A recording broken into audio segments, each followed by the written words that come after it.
Spectral series of hydrogen atom जसमा सेरिजहरू धेरै छन्, जसमध्ये हामी जस्ट 5वटा मात्रै सेरिजहरू पढ्नेछौँ। फर्स्टमा छ लामिन सेरिज, त्यसपछि Balmer series, Paschen series, Brackett series and लास्टमा छ फन्ड सेरिज। पी साइलेन्ट हुन्छ, त्यसलाई के भन्छ? फन्ड सेरिज भन्छ। निल बोर्डले हामीलाई के भनेको थियो भने जब कुनै एउटा इलेक्ट्रोन हायर अर्बिटबाट लोवर अर्बिटमा जम्प गर्छ भने जुन इलेक्ट्रोनले इनर्जी जुन ग्याप गर्छ नि, इनर्जी जुन त्यसले लस गर्छ नि, त्यो इनर्जी इक्वल अनुसार के निस्किन्छ? रेडिएसन निकाल्दछ भन्छ। ठिक छ। लामिन सेरिज कसरी फर्म हुन्छ पहिले हेरौँ है। जब एउटा इलेक्ट्रोन चाहिँ N2 भन्ने अर्बिटबाट के हो N1मा जम्प गर्नु पर्यो, जहाँ चाहिँ N2 भनेको चाहिँ 2 3 4 5 6 7 डाटा डाटा सो 1 हुन्छ। N1 भनेको कति हो? 1मा झर्नु पर्यो। यसलाई के भन्छ? लोअर अर्बिट भन्छ। यसलाई अर्को के भन्छ? ग्राउन्ड स्टेसन भन्छ। कुनै एउटा हायर अर्बिटबाट चाहिँ n=1मा झर्दाखेरि जुन रेडिएसन निस्किन्छ नि, हो त्यो बेलाको रेडिएसनहरूको कुन सेरिजमा पर्छ भने त्यसलाई चाहिँ केमा राखेको छ भने त्यसलाई चाहिँ लाइमन सेरिजमा राखेको छ। बुझ्यो? म फेरि भन्छु है। जुन मैले पिक्चर हेरौँ, यो n=1 हो नि। अब यहाँबाट इलेक्ट्रोन यहाँ झर्यो भने पनि रेडिएसन निस्किन्छ, यहाँबाट यहाँ झर्यो भने रेडिएसन निस्किन्छ होइन? हो। कहाँ झर्नु पर्यो? n=1मा झर्नु पर्यो। अब यो झर्दा पनि के फर्म भयो? लाइमन फर्म भयो। यो झर्दा पनि के भयो? लाइमन फर्म भयो। ठिक छ। ठिक छ। हामीले यो इक्वेसन हामीलाई थाहा छैन, थाहा छ। अब हामीले N1 भनेको कहाँ हुनु पर्यो? ग्राउन्ड स्टेटमा हुनु पर्यो। त्यसैले N को ठाउँमा हामीले N1 को ठाउँमा हामीले 1 राख्यौँ। ठिक छ। N2 भनेको त्यो N2 लेख्यौँ, किन N2 भनेको 2 3 4 5 जति हुनसक्छ है, 1 भन्दा ठुलो हुनसक्छ।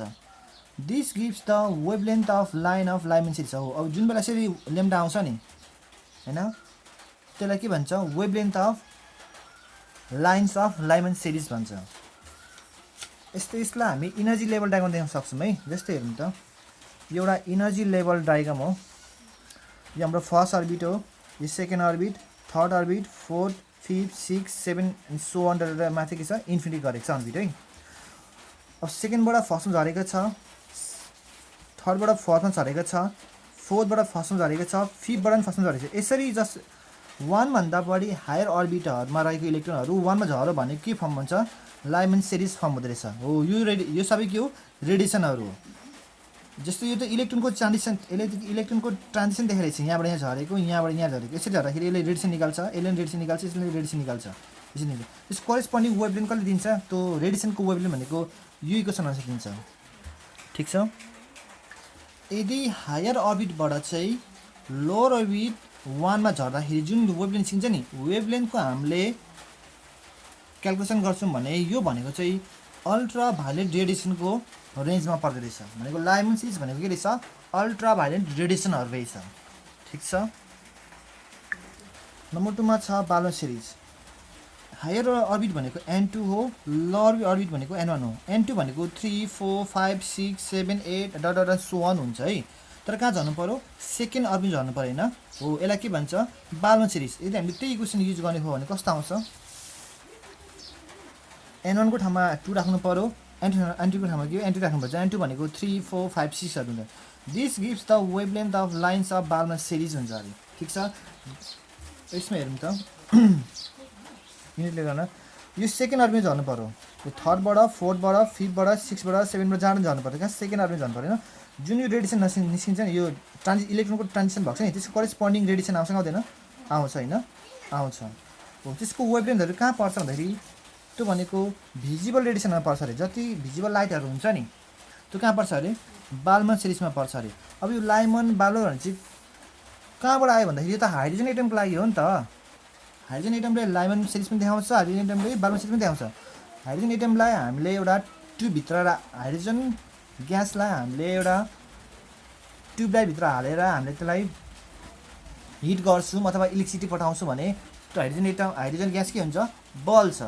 जुन बल्दाखेरि जुन हामीले भिजिबल देख्छौँ नि, हाम्रो आँखाले देख्छौँ नि, हो त्यो भनेको सबै कहाँ पर्छ भन्दाखेरि बालमन सेरिजमा पर्दो रहेछ। त्यस्तै छ। नम्बर 3मा पासिङ सेरिज। N2बाट N1 झर्नु पर्यो, जहाँ N2 भनेको 4 5 6 डाटा कहाँ झर्नु पर्यो? अर्बिट 3मा झर्नु पर्यो होइन? यो अनुसारको करेस्पोन्डिङ के हुन्छ? यो हुन्छ करेस्पोन्डिङ वेभलेन्थ निस्किन्छ होइन? हो। यसले के दिन्छ? पासिङ सेरिजहरूको वेभलेन्थ दिन्छ। नम्बर 4मा छ ब्राकेट सेरिज। अब हेर्नु, पासिङ सेरिजमा जुन रेडिएसन निस्किन्छ नि, त्यो रेडिएसन भनेको चाहिँ इन्फ्रारेड रेडिएसनहरू हुन्छ। ठिक छ, ब्राकेट सिरिजमा हेरौँ n2 = 5 6 7 8 बाट माथि बढ्दै जान्छ हैन, तर कहाँ जानु पर्यो 4 मा जानु पर्यो हैन। त्यसको करेस्पोन्डिङ वेभलेन्थ के दिन्छ, u इक्वल दिन्छ। यो कसको लागि, हाइड्रोजन ग्यासको लागि मात्रै हो है, हाइड्रोजन एटमको लागि मात्रै हो। ठिक छ, त्यस्तै फन सिरिजमा हेरौँ n2 भनेको 6 7 8 डाटा जान्छ हैन, n1 भनेको 5 हुन्छ। यसको करेस्पोन्डिङ वेभलेन्थ यहाँ दिन्छ हैन, हो 11 के दिन्छ। अब ब्राकेट सिरिज र फन सिरिजमा के देखिन्छ, इन्फ्रारेड देखिन्छ, यो पनि इन्फ्रारेड देखिन्छ। अब पासिङ ब्राकेट फन सिरिजमा तीनटैमा के हो, इन्फ्रारेड हो, यो पनि इन्फ्रारेड हो, यो पनि इन्फ्रारेड हो। त तीनटैमा के डिफरेन्स छ भन्दाखेरि यो तीनटै इन्फ्रारेड भए तापनि इन्फ्रारेड भनेको ठुलो रेन्जको एउटा के हो, स्पेक्ट्रम हो। यसलाई यसरी किन डिस्टिङ्ग्विस गरेको भन्दाखेरि नि रेडिएसनहरूले म्याटरसँग इन्टरेक्सन हुँदाखेरि डिफ्रेन्ट काइन्ड्सहरू सो गर्छ। अब यो इन्फ्रारेड हामीले म्याटरसँग इन्टरेक्सन गऱ्यौँ भने त्यसले अर्कै प्रोपर्टी सो गर्छ, अर्कै इन्टरेक्सन देखाउँछ भनेको क्या। अब यो इन्फ्रारेडले हामीले इन्टरेक्सन गऱ्यौँ भने म्याटरले अर्कै प्रोपर्टी सो गर्छ। अब यो रेडिएसनले हामीले म्याटरलाई इन्टरेक्सन गऱ्यौँ भने म्याटरले अर्कै प्रोपर्टी सो गर्छ। त्यसैले के हो, इन्फ्रारेडभित्र नि के रहेछ, काइन्ड्सहरू रहेछ, टाइप्सहरू रहेछ भन्नु खोजेको। Energy level diagram of hydrogen atom हेर्नु एकचोटि मजाले, n = 1 2 3 4 5 6 7 डट इन्फिनिटी छ है। अनि सुरुमा फर्स्टमा झरेको के हुन्छ, लाइमन सिरिज बन्छ, सेकेन्डमा झर्दा बालमल, थर्डमा पासिङ, फोर्थमा ब्राकेट र फिफ्थमा फन सिरिज बन्छ। अब यहाँ नि A1 र 2 को बिचको जुन ग्याप छ नि, 2 र 3 मा ग्याप कम हुन्छ, 3 र 4 मा ग्याप कम हुन्छ, 4 5 मा ग्याप कम हुँदै जान्छ हैन। अन्तिममा के हुन्छ, यसरी हुन्छ क्या, कम हुँदैखेरि यो कन्टिन्युस बन्छ। यो डिस्क्रिट छ, यो पनि डिस्क्रिट